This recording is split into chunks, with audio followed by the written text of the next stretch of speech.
Awuzabucha, this is Bob again. Doing another retelling rant. The camera I was originally attempting to use for this, I was recording while I was driving, and then the camera died, and I thought I lost all of the data. The card, I was able to retrieve some of that, but the audio quality was garbage. So I took notes, and I'm using those notes to retell. So this is a rant. It's a little more canned than the original goal, but it's another rant that I've had repeatedly, and I feel comfortable saying that even though I have notes, I am absolutely certain that what I'm talking about and what I have for notes are going to be distinct. Because I know there's going to be something that I should have taken a note about that I forgot, and that I'm going to have trouble trying to remember it. I'm that guy. Which is why I was planning on doing rants in the first place, as opposed to actual, like a speech. So, this rant is about verisimilitude. Verisimilitude is the idea of using truth and consistency to make a story seem true. So using real information to maintain the illusion of truth for your story. For example,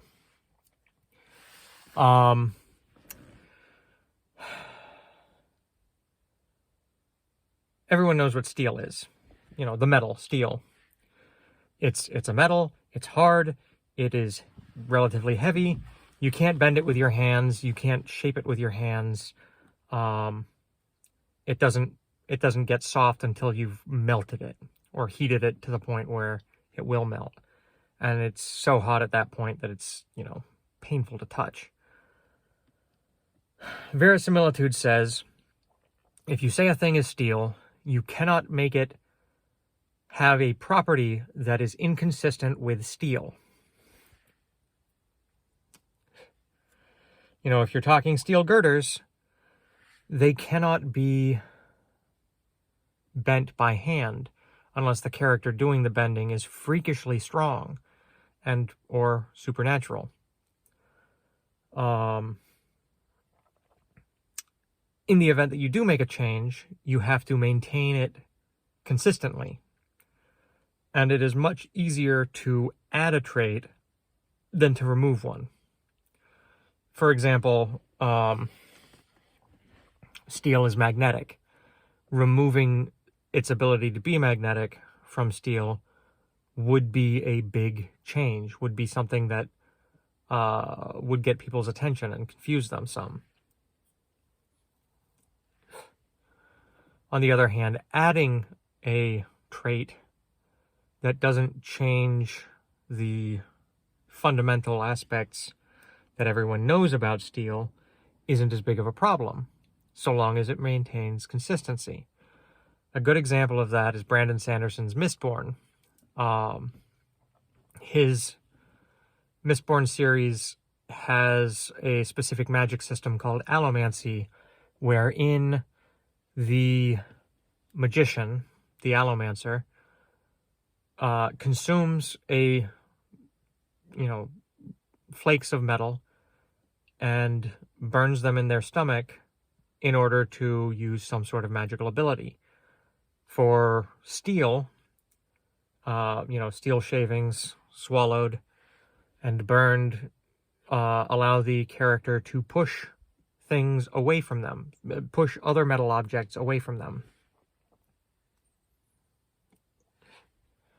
This is an added property, but it is consistent throughout the stories.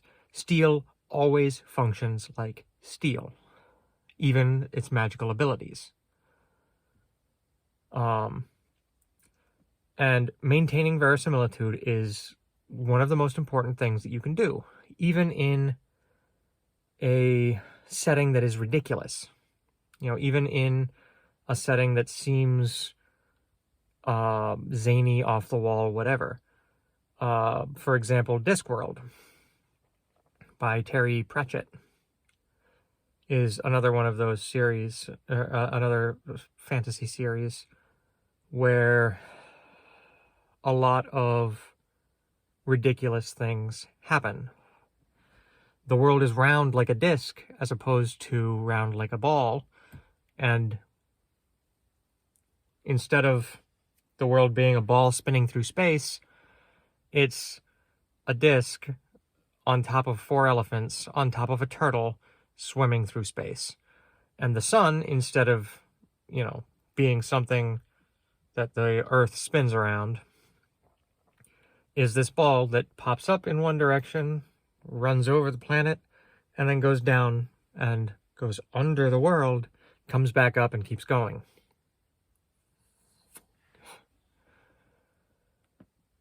Once this has been established in Discworld, Pratchett never breaks from it. The sun is always a ball that circles the Earth. There's no argument about that. Once magic exists in Discworld, it always follows the same rules. Or when there is an exception, it is maintained. The rules don't have to be understood, but even the exceptions have to be consistent. If every wizard is an old man, or every wizard is a man, every witch is a woman, if there is an exception, there has to be a reason for the exception that explains it. But for the most part, everything is going to be consistent. A specific race of little people isn't going to suddenly become giants. And if a spell works one way, it will always work that way. That's verisimilitude. You don't have to understand why a thing works or how a thing works, so long as you understand that a thing works. In the real world, we understand that falling from a great height will make you fall for, some distance and probably get hurt. Fall velocity is 9.8 meters per second, or 32 feet 2 inches per second.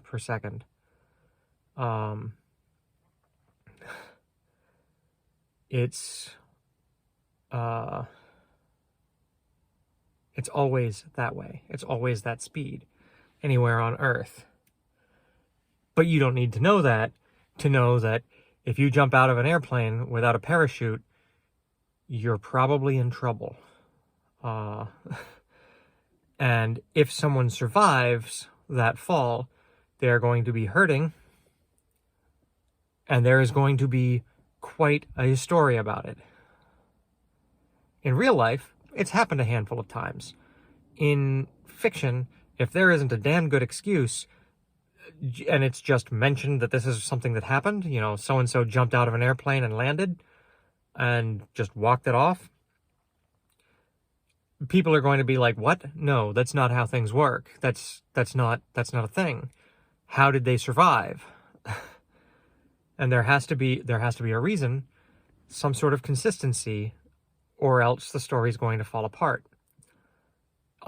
Anytime you break verisimilitude, you risk losing the reader. And if you lose the reader for a moment, you're very likely to never be able to catch them again. It's like fishing, the goal is to have a hook out there and catch that fish. And then the entire book is you reeling that fish in. If you break verisimilitude, you break that line, fish is going to swim off. They're going to drop the hook, or they're going to snap the line, and you're never going to get them back.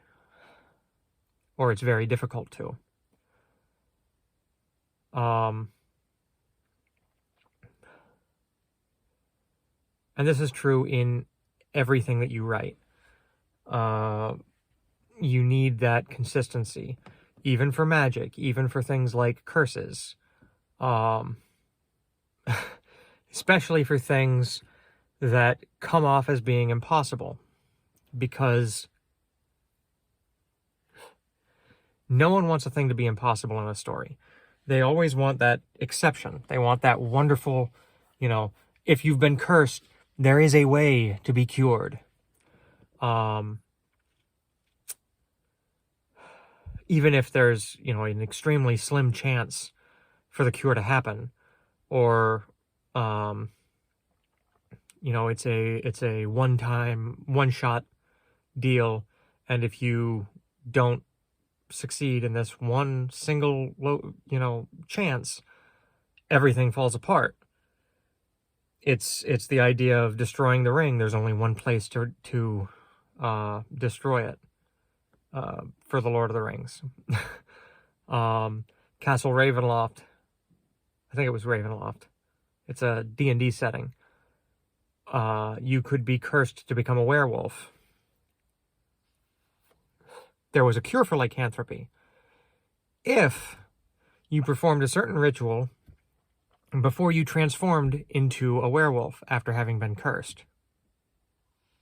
Or if you haven't killed an innocent, or something like that, There's that one chance you've got, and if you don't succeed in that one chance, you are, the curse will stay.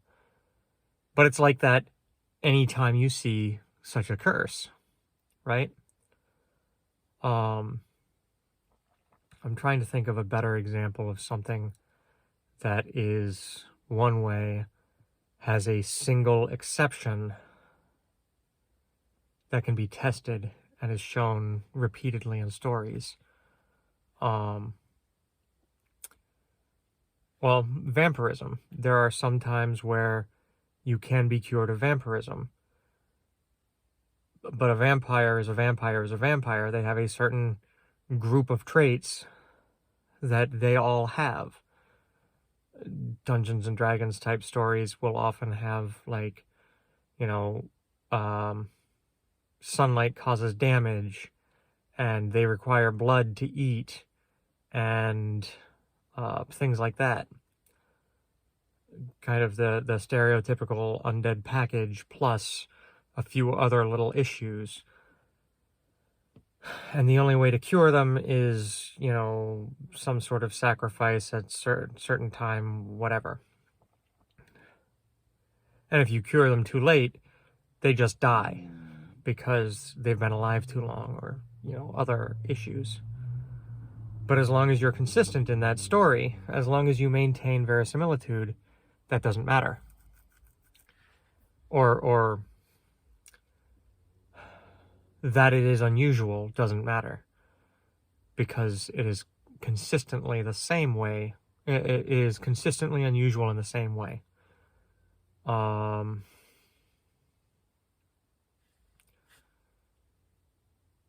Yeah, I think that's about it. Verisimilitude is all about maintaining a consistency so that your story stays believable. You don't want the suspension of disbelief to be broken, even for a moment, because as soon as that happens, you start to lose your readers.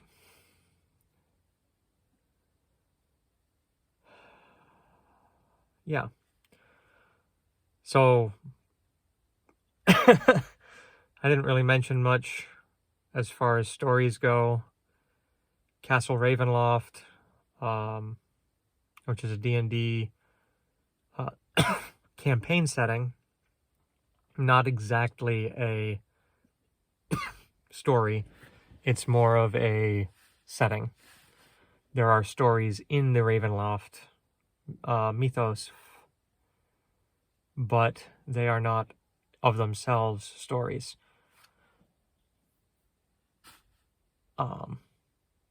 Like dedicated by a single dedicated author is a better way of putting it. Other than that, I mentioned The Lord of the Rings by J.R.R. Tolkien. If you haven't heard of those books, where have you been? They're kind of foundational fantasy and worth a read. Discworld by Terry Pratchett is a zany series of like 30 books, 40 books. They are all very over-the-top, ridiculous, tongue-in-cheek, very punny, very silly. God. Controversial statement. I'm not a big fan of the Discworld stories. I love Terry Pratchett's writing. I don't much care for most of his stories. They're too silly for me.